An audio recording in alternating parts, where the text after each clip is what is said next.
means we have to absolutely be going into the game now. The referees are here, and unless a player accidentally leaves the lobby during the countdown, we will not have a disqualification in the finals. This is going to be on the map, Circuit Breaker, a very familiar map, and quite often played in the Love TV Star League and the Sonic Star League and the Sonic Pro League, King of the Hill, Sonic All-Stars. All those tournaments happening currently in the Brood War scene, they all usually have Circuit Breaker. They have Neo Electric Circuit, Match Point, Fighting Spirit. Those are the maps of today, but Circuit Breaker was a map of yesterday also, which means back in 2011, August 19th, we are entering the finals with Flash spawning at the top left-hand corner. He is the Terran player. Meanwhile, at the bottom right, the Protoss player at the 5 o'clock position, Do Jae Wook, also known as BeSt, is going to be playing Protoss and trying to carry the banner as SK Telecom has advanced to the finals several times in a row. But I think this is coming off a loss to KT Rawlstar in a previous finals. And KT Rawlstar is just having this lucky streak where all of their players happen to just step up and play really well in the finals. I think everybody is familiar with Haiva, who for some reason has this impeccable record in the finals where he doesn't lose. Fantasy is one of those players too who's never lost in the finals. So just, both those players, I think Haiva versus Fantasy ace match in Pro League would have been the ultimate thing ever. But, not everybody would stand behind putting those two players up there and just staking their perfect, flawless records on that. Oh, was it Hoja? Okay, I knew I was getting it wrong. Hoja, even worse than Haiva. Haiva's the STX Zerg. Hoja is the KT Rawlstar Zerg. And he has a great playoff record. But that's it. That's when he performs. Action Zerg, he's hit or miss, but he always provides those great games in the playoffs. So that's always enjoyable too.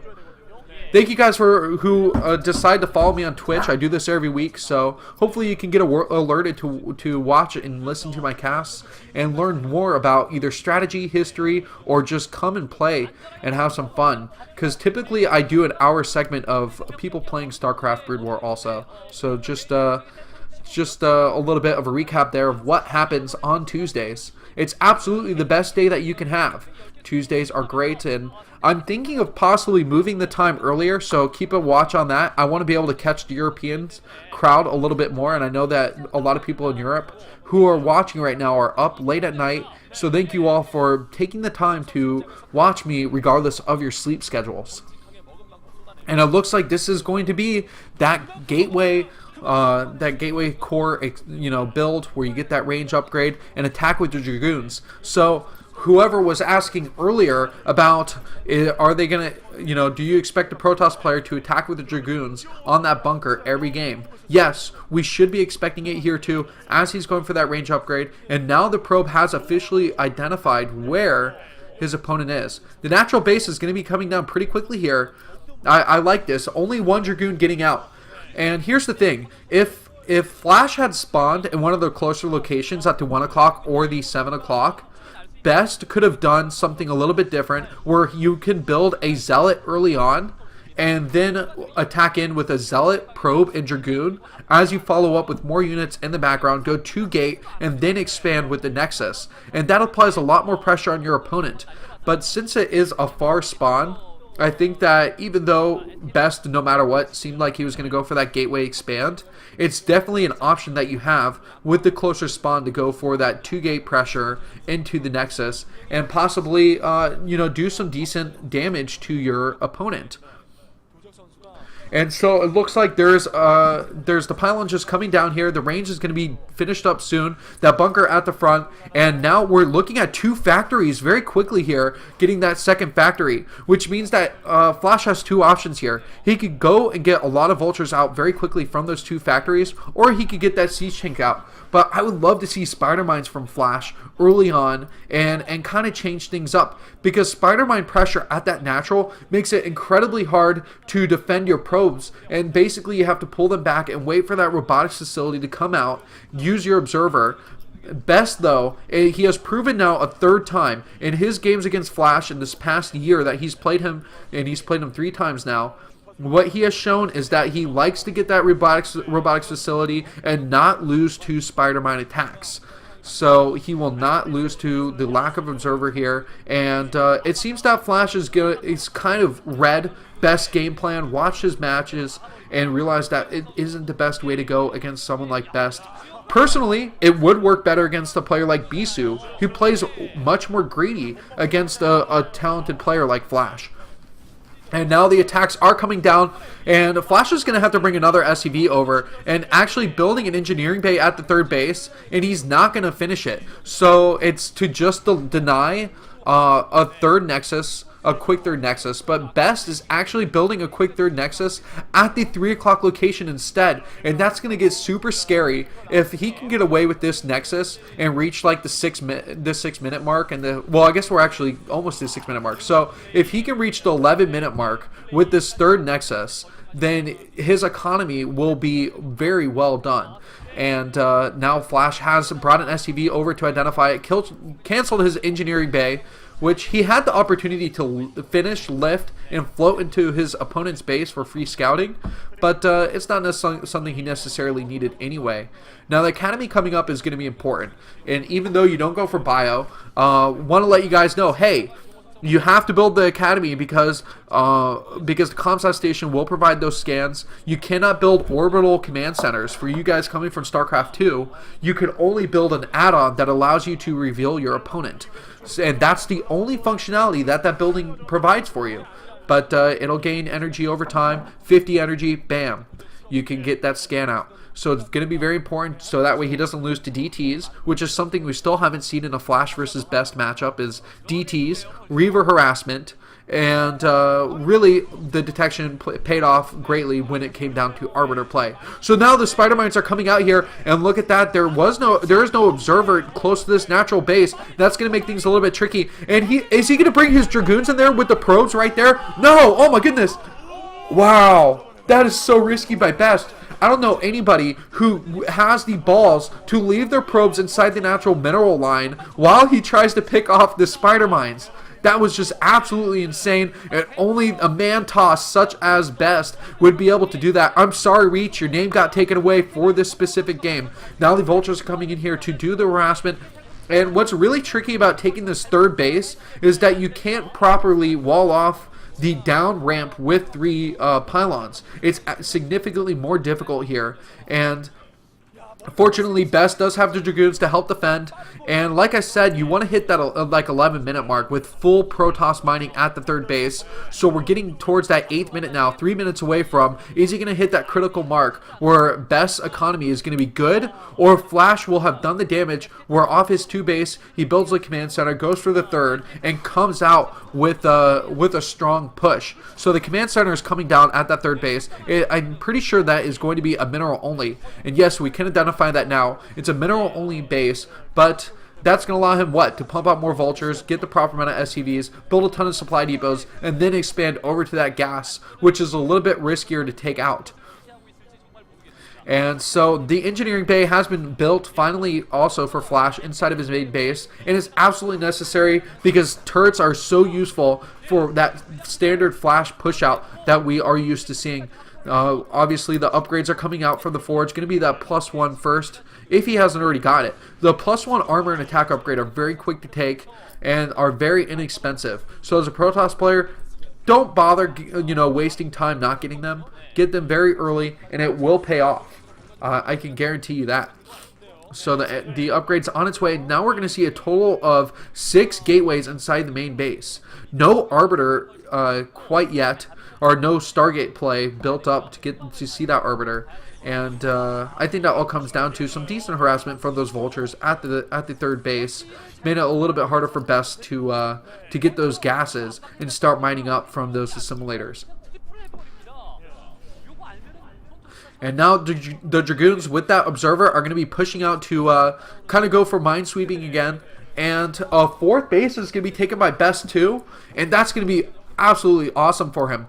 I think that a mineral only is so much more beneficial for a Protoss player because Zealots are great at engaging against tanks, and since a TVP is always going to be a mech style game, you want to have as many Zealots as possible. So now the Templar Archives is going to be laid down, and it's not going to be because he's going to get High Templars. Don't forget, Arbiters require the Templar Archives before you can get the Arbiter Tribunal and build that important Tier 3 unit.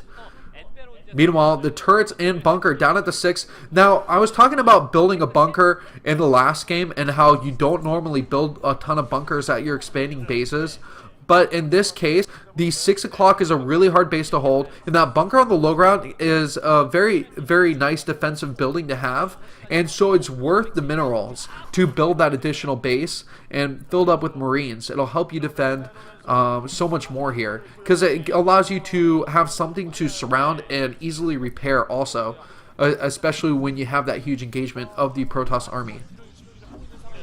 And this is just a swarm of gateways, to use a Zerg term here, laying down 7 more gateways. That's just an astronomical amount this early on. And the one thing that he is lacking is an actual physical army to help defend on the map. But Flash, he's kind of taking things in turn 2 and focusing on building more factories himself. But his masses of army are going to be getting pretty high up there. So BeSt is going to have to really show off his best macro game in order to deal with the 200-200 attack that we have to all be sensing from Flash will be coming soon. I don't imagine that Flash would allow BeSt to take another base. He's sitting on 4 here, but if BeSt can take that 6 o'clock base, then it's going to be really hard for Flash to deal with things. And so he's sitting on 4 bases though. He does have that 12 o'clock. The economies are looking pretty even for these players so far.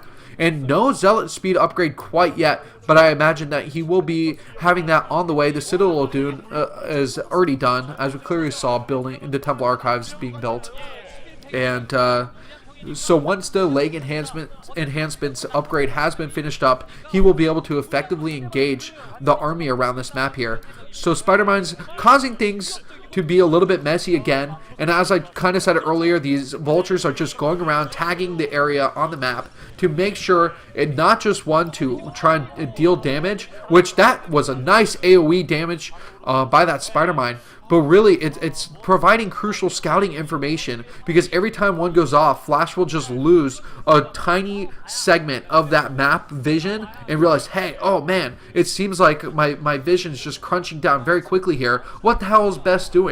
I got to get really defensive and figure out what kind of information, what kind of building unit composition he has. And actually BeSt going for High Templars, which is absolutely awesome, because I'm a huge fan of Storm and the TVP matchup. I think that Stasis plus Storm is an absolutely brutal hand of cards that you're going to have to deal with as a Terran player, because Storm is the one ability that actually will kill your units even if you're inside that stasis field. So you can't feel 100% safe knowing that High Templars are on the map.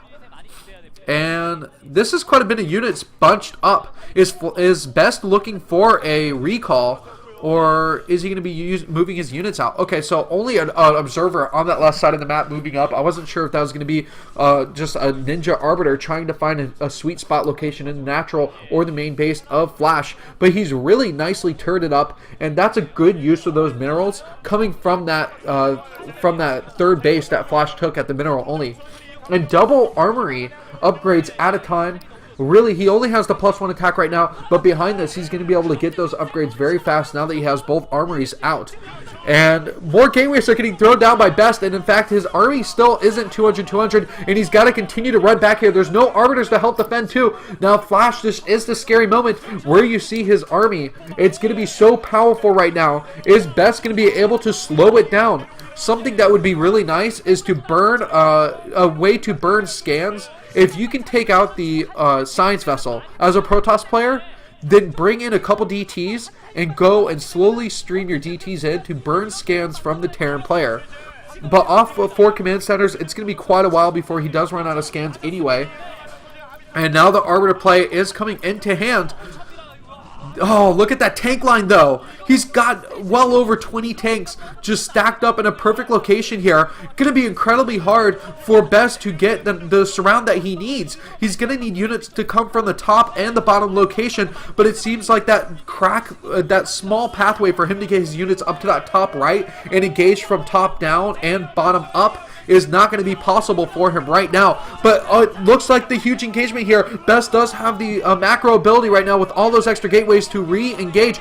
And a couple storms going off. Great storms, by the way, taking off a few units. And I am practically out of my chair as I'm watching this game.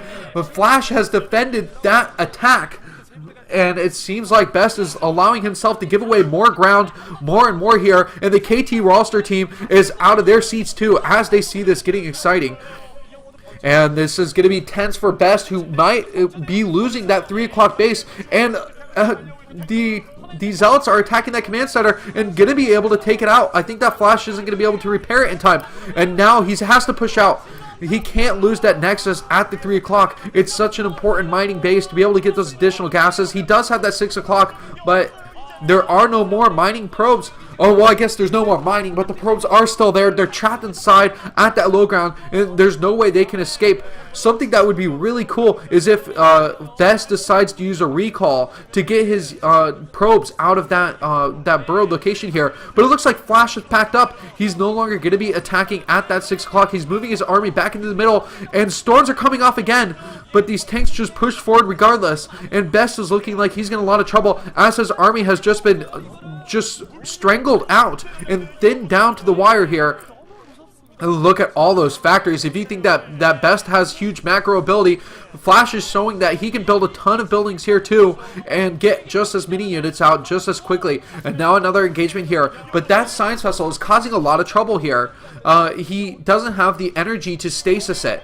And without that stasis on the science vessel, on the tanks, he's just not going to be able to get good engagements. He needs to hold on a little bit longer until the arbiters are ready. Losing another one though, and that's going to be huge. It's going to take so long to build another one here. I'm not sure that BeSt is going to have the time. It seems like his death clock is about to run out.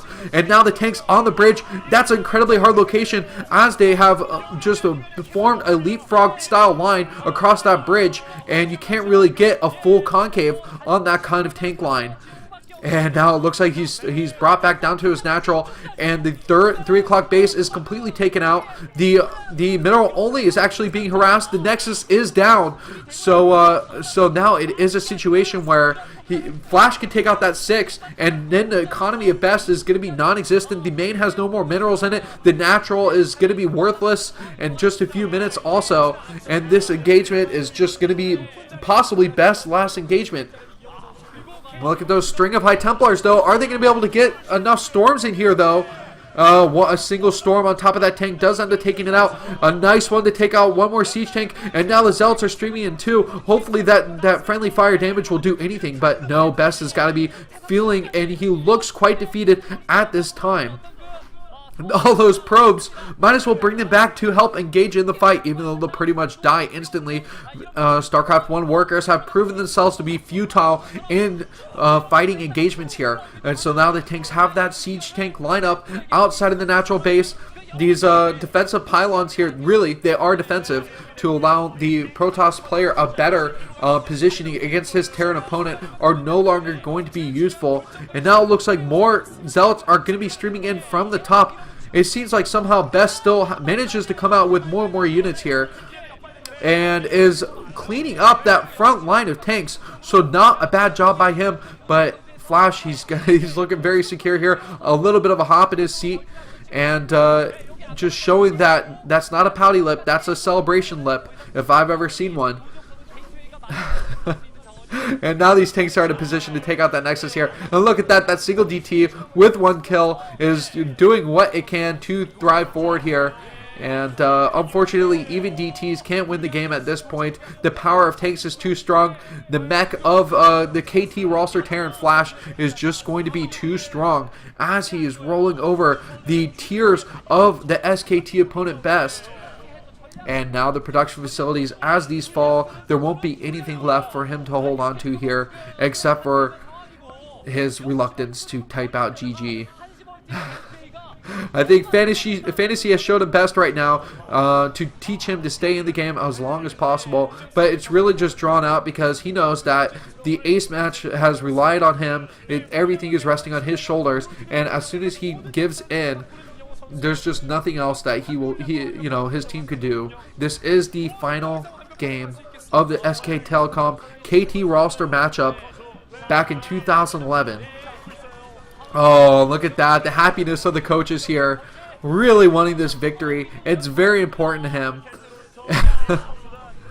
And when I've seen that many units inside of my base, I've never been able to stay there longer. Unless I was hiding pylons around the map. And Flash doesn't even care. He's losing units with these DTs. And just only sending 2 vultures to kind of take off with it.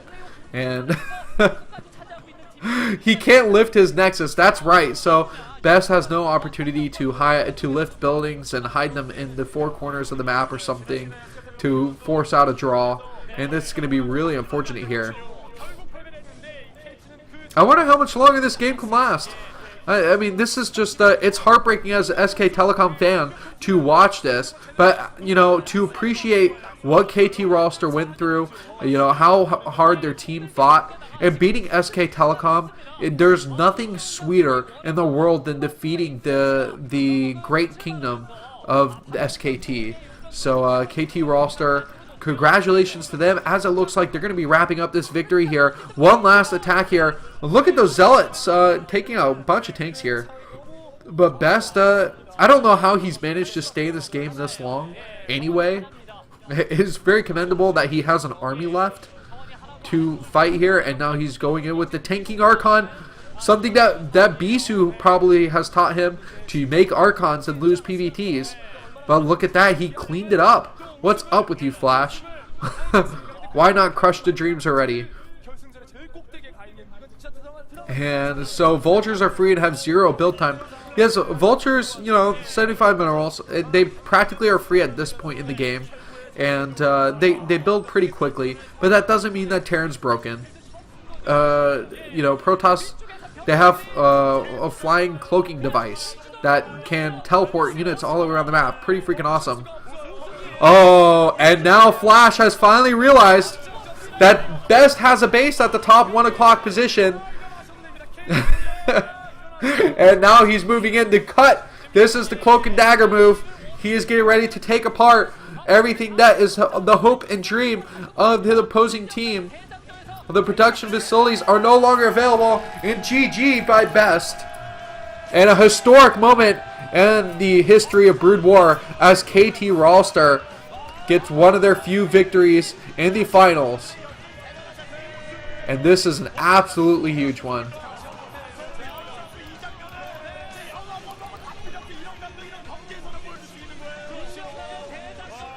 Oh, it's crazy. It's crazy to see how happy these guys are, that they're crying, that this is so emotional. And, to see Flash carry that banner and to understand how important that StarCraft means to him, whether Flash is playing StarCraft 1 or StarCraft 2, he is just so passionate about playing the game, and it's just really cool to see. This is his passion at full throttle. I absolutely miss this, and I don't think that we'll ever see him return to play StarCraft 1, but I promise you guys, hang in there. We're going to see these moments again in Brood War. It's possible. But those fans are having a great time. There's going to be lots of drinking and celebration. I hope all of you guys can drink heavily tonight and celebrate this KT roster victory if you were a fan of them too. Definitely take a drink in honor of it. As we see the ceremony, the coach getting thrown up and down. Congrats to him. Well, that's the last of the BeSt